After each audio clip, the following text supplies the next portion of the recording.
Hello दोस्तों, ये हमारे पास मारुति वैगनर आई है और इसके अंदर मिसिंग प्रॉब्लम भी है और इसका माउंटिंग गियर का माउंटिंग टूट गया है इसका, और इसकी क्लच में भी दिक्कत है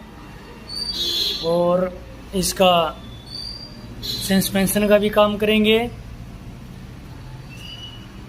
और पूरा ओवरऑलिंग सर्विस करेंगे और इसकी वॉशिंग भी करेंगे और छोटे मोटे जो भी होगा छोटा मोटा और सारा काम करेंगे। और ये लीकेज वगैरह है ये भी देखेंगे और इसमें मिस फायरिंग की प्रॉब्लम है, इंजन टेढ़ा हो चुका है इसका, ये मिसिंग प्रॉब्लम है इसके अंदर। और हमारे चैनल को लाइक और सब्सक्राइब